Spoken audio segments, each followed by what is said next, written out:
Ay, okay. Ay, ano nangyari? I'm going to transfer second value.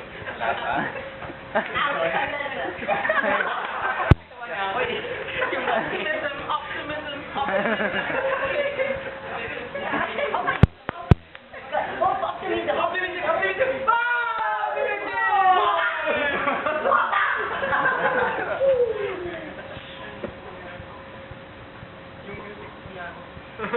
Ngunit ang aming COS journey ay hindi lamang po kung matatawanan. May music daw.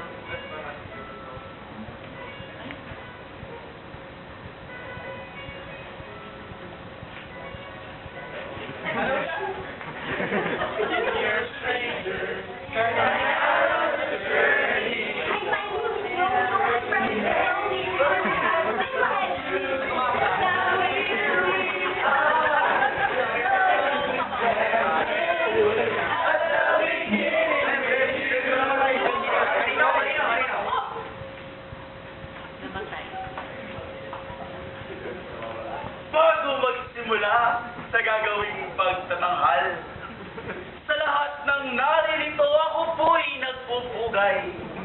Magandang gabi po ang bati kong mapitagan. Ako po ang tagapagkilala sa gagawing bilang. Narito po ang mga kabataang sakdal kong umibig. Ang problema nga lang ay isang iniibig. Siya po ang ating bayan na kapuri-puri sa daigdig. Kung kaya ang 16 ay di maiwasang magkaliit. Narito po si Beverly na tubo sa Bulacan. Nang dahil daw kay Ruby ng kabanatuan ay lumelevel up ang buhay. Kapwa sila magaling, kahit maliit silang tunay. Nais silang hilangin palong-palo ng bayan. Lumagdag pa si Cherry na City Navarro ng Region 3. Sa taglay na ganda at husay ay hinirang na pinakamagandang binibini. Pagdating sa kantahan, si Lizzie ang panlaban. Na nang kami ay magtungo sa kanilang pamantasan, ay inawit ang himno ng Sentro Escolar. Andito din si Sarah, na tahimik kung minsan. Ngunit pag iyong hinamon na mag-ingay, malalamang may kalaliman din siyang taglay.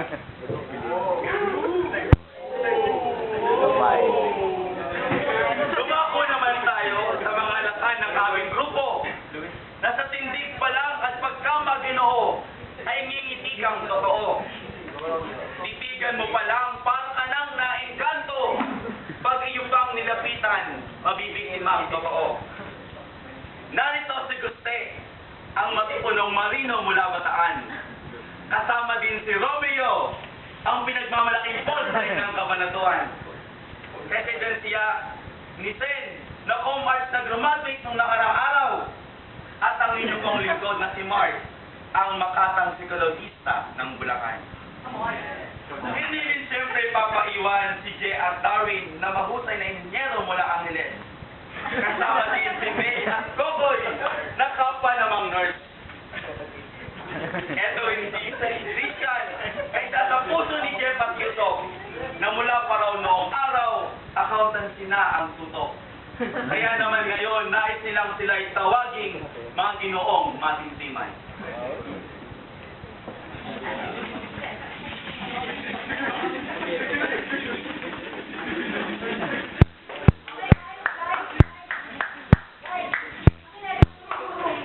Alam niyo ba nung 1850?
ba kayo? Ay, nasa likod niyo ba kami? Pero sa totoo lang, alam ko na alam niyo na meron din kaming seryosong side. At alam namin kung kailan dapat mag-seryoso. Music.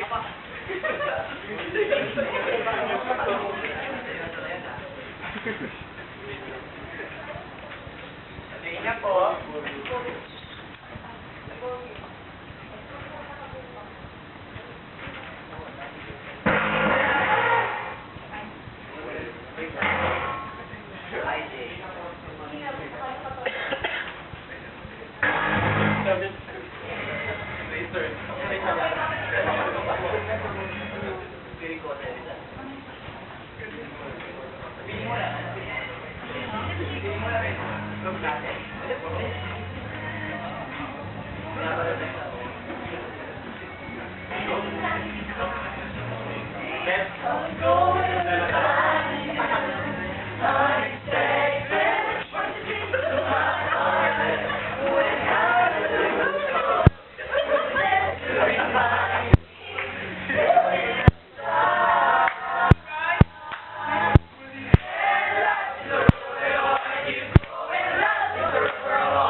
Alam naman natin lahat kung gano'n tayo, ay, hindi pa nagdapat.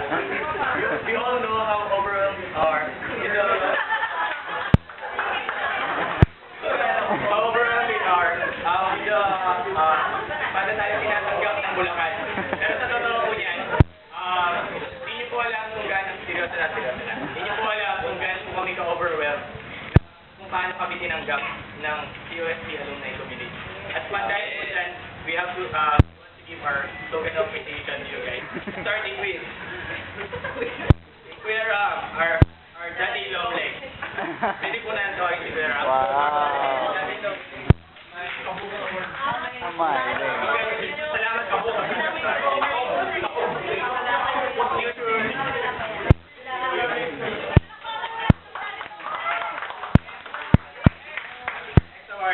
Okay, Mentor Kagapila is very generous in accommodating the pretty girl representative.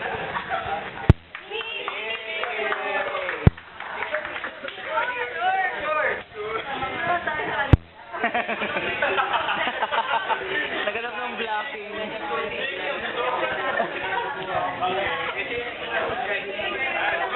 Hindi naman po yung akin.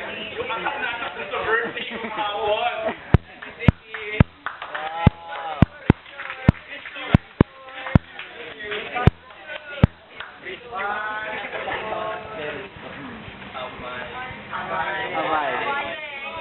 Thank you po. Next is, sige, go. At kahit na kami ay nakakatawa, hindi namin akalain na may mas patalo pa. Kahit pa mula sa dun sa malapit sa Puerto Princesa.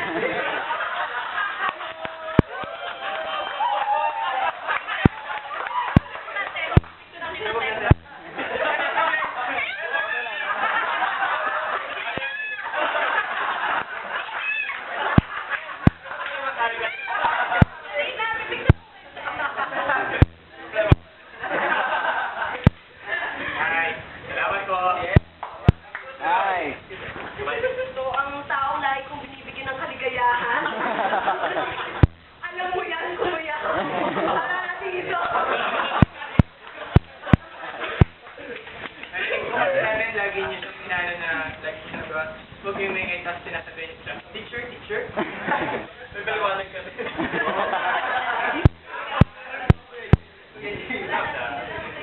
Tagal naman. Ang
Mapasalamatan ulit pa ako na to kasi bago ako maging student council president, so siya muna yung sinundan ko. So, ayun. Kaya naging leader si Sir ako. Isa siya sa dami. Nag-iisip na so, yun, tayo pre, guys.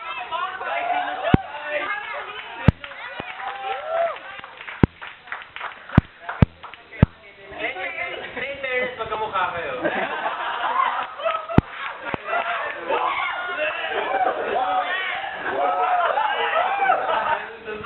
Actually naman po na aming bibigyan ng parangal ay ang lumising sa tutulog naming kalamnan. Di joke lang. Siya po ang nagpakilala at nagpatibay na aming mga puso ay magkakaugnay. Deadly.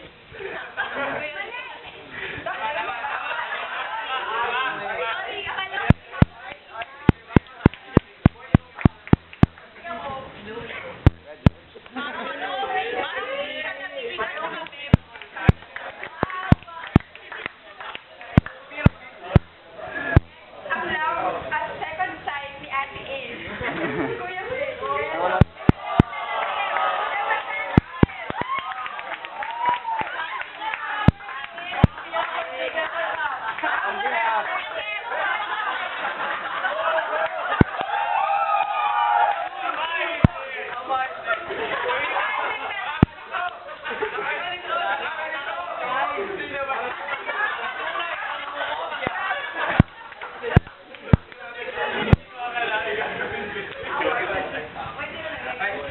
Bali po yung susunod sa akin, kilala niyo na po talaga isang nakaganto sa picture. Wala po siya ngayon, kaya sino po gusto tumawag?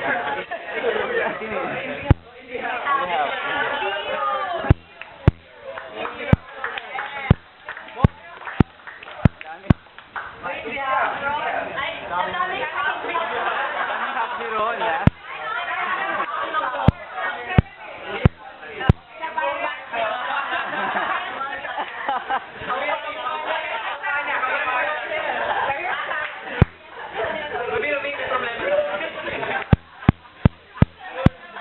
Wala pala yan, no? Sa maikling panahon na sa aming nakasama, ang aming kuyang nagpatunay ng halaga ng kinabukasan. Ang kuyang nagbago sa aming persepsyon sa kinabukasan. Para ganun ako na yun. After 3 years to 5 years, si Kuya Wilson. Yeah. Ano ka ba yun? Season nga rin eh. Hindi na hanggang props na lang.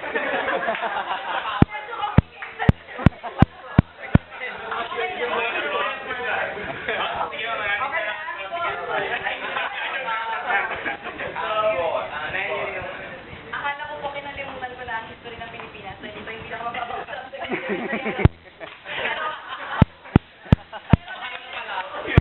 Pero at least ngayon, kahit wala ng history, binuhay niya ang aming kaalaman bukod sa history ng ating bansa. Especially ng ating host,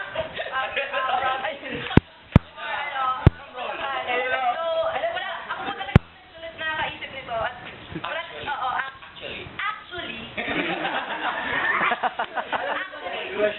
nakalimutan ko rin po kung nakailang actually. Binibilang mo kasi na. Kasi po, may times na natulugan na po namin. Pero masigasin pa rin po sa Pero masigasin pa rin po sa sa mga bagay pa. Nakatingin naman po kami sa inyo. Ano po? Wala, pero naiintindihan ko namin. Isa po ang ating walking history.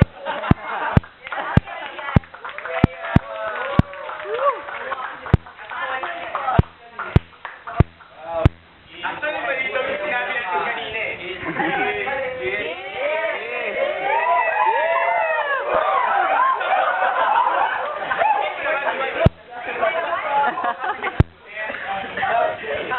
Para naman po sa prinsesa ng mga palaka. Dahil sa kanya,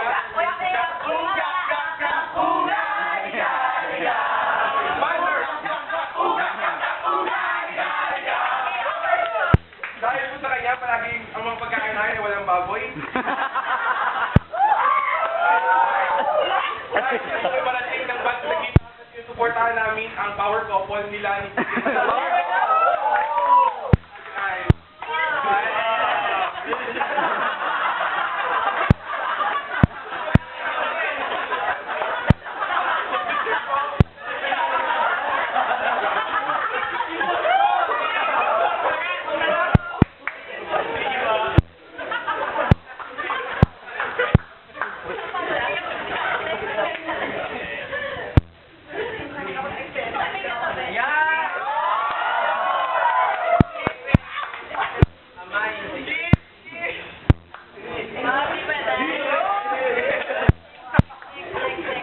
Ang susunod po ay ang ginoong ulit-ulit na nagpaalala sa amin kailan, nung oras, at kung ano ang mga dapat namin dalhin sa programang ito.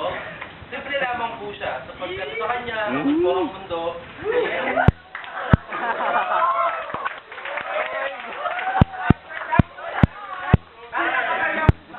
Parang ka ba ng bank? Baliktad yung bank.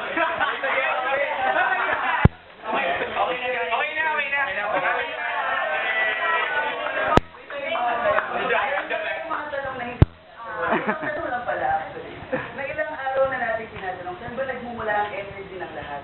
So, di ba, ay, nasok na tayo. Isa lang ang kasagutan dyan. Sa napakabay.